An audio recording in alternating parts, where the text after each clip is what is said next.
Well, speaking of Ronnie Radke, then I think it's time to bring up something that happened within the last 24 hours from while we're filming. And no, this isn't typical Ronnie Radke drama. This just happens to be something that involved just him saying on a topic we've talked about a lot. But this is kind of funny. This is the first like falling in reverse Ronnie Radke video we've had in a very long time. And I know a lot of people have asked about that because I used to do reactions and stuff like that. But I've always said, you know, when it comes to reactions, if an artist ever makes it known that they don't like me doing reactions to their stuff, or they feel as though I'm using them as clickbait or something like that, then I'm just not going to do it. And I won't go into details about the conversation that was had, but he has basically let me know at one point that he thought the only reason I bring up his band is for clicks and views. So that's why we haven't done anything falling in reverse at all. And he's completely blocked me on social media anyway. So we're like, yeah, whatever. It is what it is. I don't give a fuck. But I want to talk about what just happened recently because it's part of a bigger topic that we have talked about many times on this channel. Falling in Reverse recently played a radio show at the Armory up in Minnesota. And while he was on stage, he went off on a little rant about how they are not selling merchandise due to the merchandise fee from the venue. And this is something that we've seen some other bands do recently too. But I want to kind of give a little backstory on this and discuss this because I think this is something you're going to start seeing more and more from bands. 2 nights ago from when we're filming this right now, 93X, which is the rock and metal station up in the Minneapolis, St. Paul area, they did their yearly Christmas show, the 93X Nutcracker, and it had Falling in Reverse, Daughtry, and Sleep Theory. The show took place at the Armory, which is actually a really cool venue, to be honest. Like the actual building itself. If I remember right, I believe it's like an old National Guard or Army armory that they then turned into a venue, or then something else before that or something. But it's a cool place. I've done multiple shows there, not as a merchandise manager, which is important because that's going to be what we're talking about. But I've been there guitar teching for bands, and it's always been a pretty cool place. Anyways, there's multiple articles that came up after the show and videos and stuff like that. And this one article on Lambgoat says, Ronnie Radke refused to sell Falling in Reverse merch in Minneapolis due to 25% merch cut. He released a big statement himself, like on his social media, but I actually, instead of reading that, I just want to play the video from the show because he actually called out the venue on stage. But the article does say there was a 25% cut of the gross from all merchandise sales at the show. And Radke stated that this prompted the band to refuse to sell the merchandise at the venue, expressing disdain for the practice of venues taking a percentage of band merchandise sales. And he urged other bands to take a stand against such practices. And this video that we're about to check out was actually from their performance. This was between songs.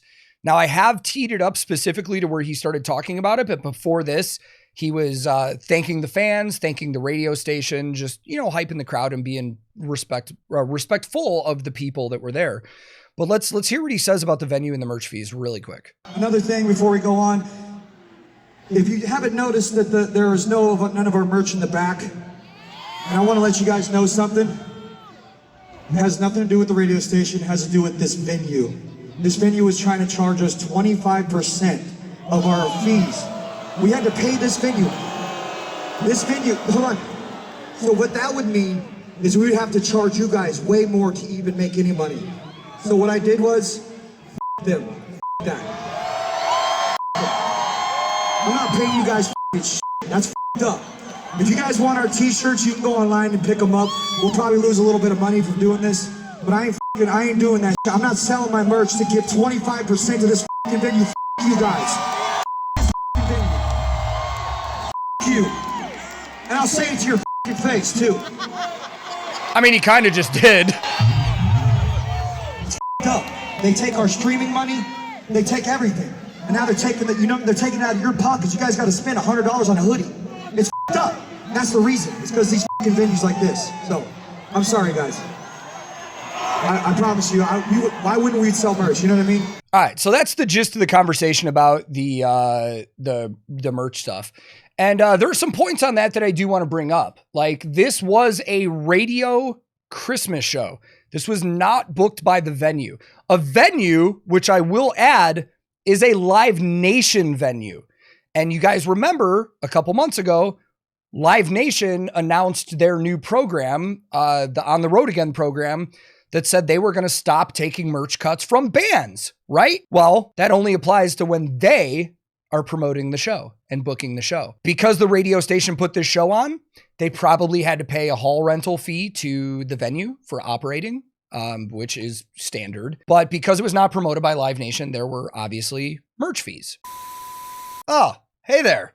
Future Tank here. Just wanted to jump in while I'm editing this video for you guys. Just wanted to clarify a point about what we were just talking about.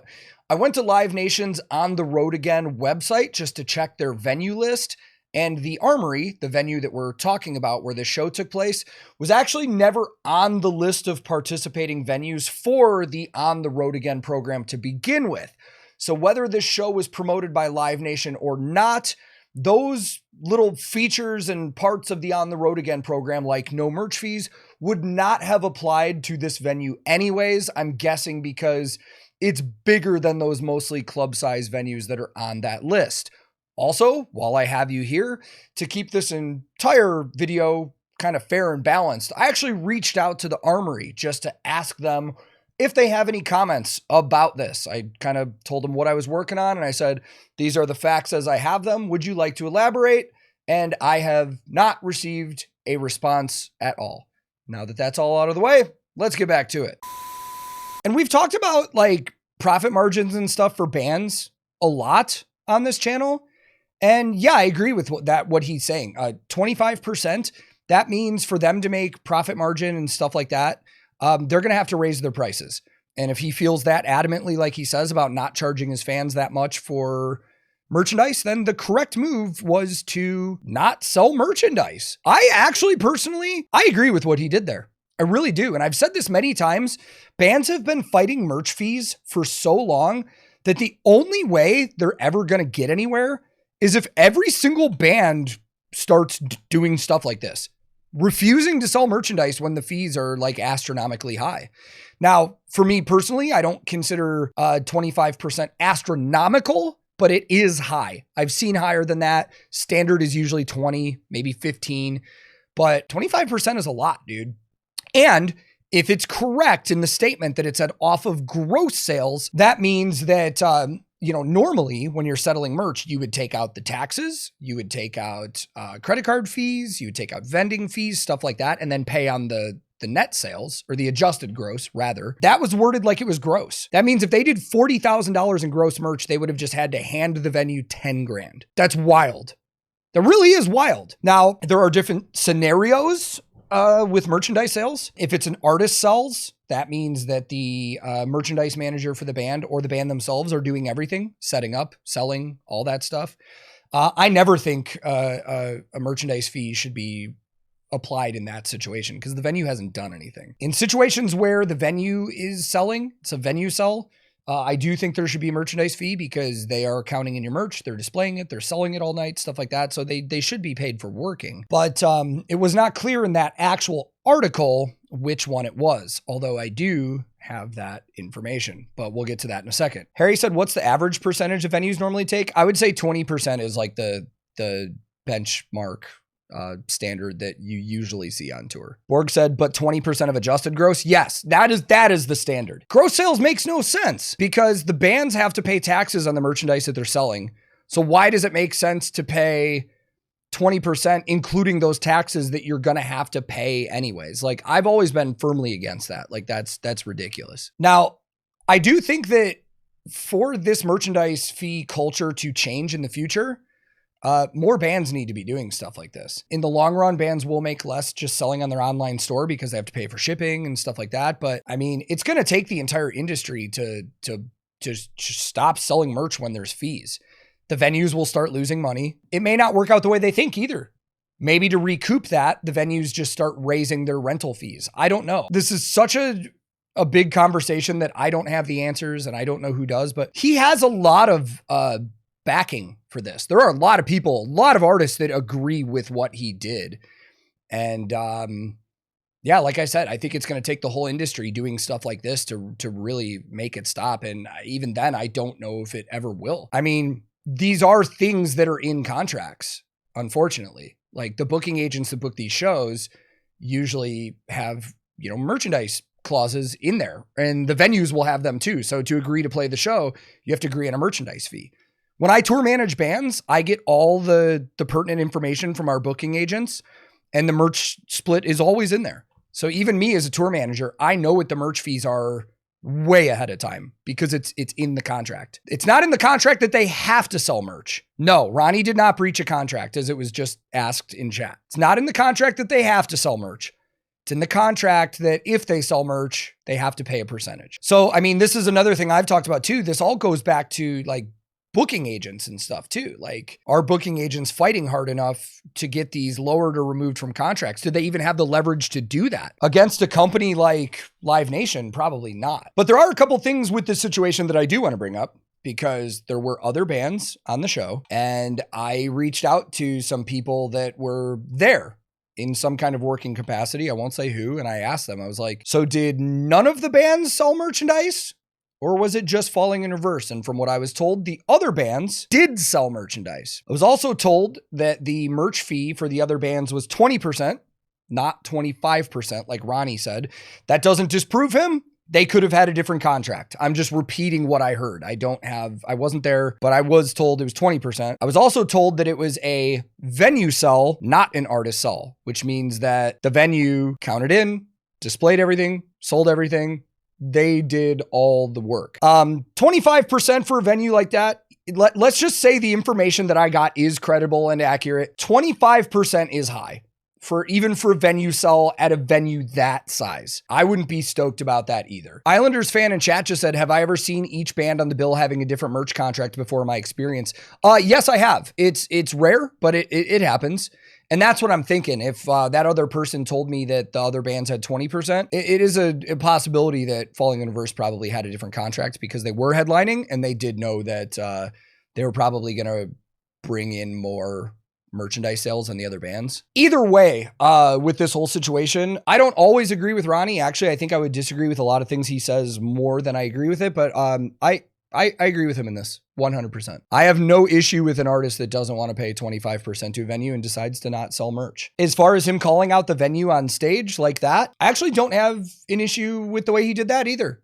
There's been other times where I've been vocal about how bands have handled things, in my opinion, but he didn't try to incite people against the venue. He didn't tell people to like f the place up. He didn't tell them to bitch at the venue. He just told them what was going on and said, we're not paying this venue, f them. So I actually have no problem with the way that this was handled at all. And it's getting a lot of media coverage. There are still people out there that don't know that merch fees are a thing. There are still people out there that don't know where merch tips are going to, as we've talked about too. There are people out there that don't know where their money is going. And it's going to take more artists like this talking about it, like on stage, for people to really understand that. But anyways, yeah, I just wanted to cover this like with you guys in chat too, because I actually back this entire way this was handled and how this was brought up. I think it's going to take a lot more artists to do stuff like this and to be vocal about it. There are a lot of things in the music industry that the general public doesn't know about, especially when it comes to merch fees and how that stuff works. I know there's probably other merchandise managers out there that won't agree with me, because I know there are merchandise managers out there that would defend venues by saying, well, it's like you're basically renting the space from them to put up your merch and sell it, so you got to pay them something. But then there's the other argument that people bring up where, well, people wouldn't be in that venue if it wasn't for the band that night anyways. Like, it can go back and forth forever. I do think merch fees have become very unfair, and I actually think it's going to take more scenarios like this with Ronnie speaking out and other artists to make something happen, if something does happen. So let me know your thoughts in the comments on the video, because I know there's a lot of people that have questions about this, and there's a lot of people that feel differently, and I'm always curious to get different people's perspectives on stuff. But to everybody that was alive on Twitch while we filmed this, thank you very much for being here. I appreciate it. To those of you on YouTube later, if you ever want to join in on the Twitch streams, you can go to twitch.tv/TankTheTech. I'm also on a ton of different social media. My handle on there is @TankTheTech. But until next time, thank you, chat, again. Wherever you are in the world, be safe, be kind to each other. I love you all, and I will be back very soon with another video.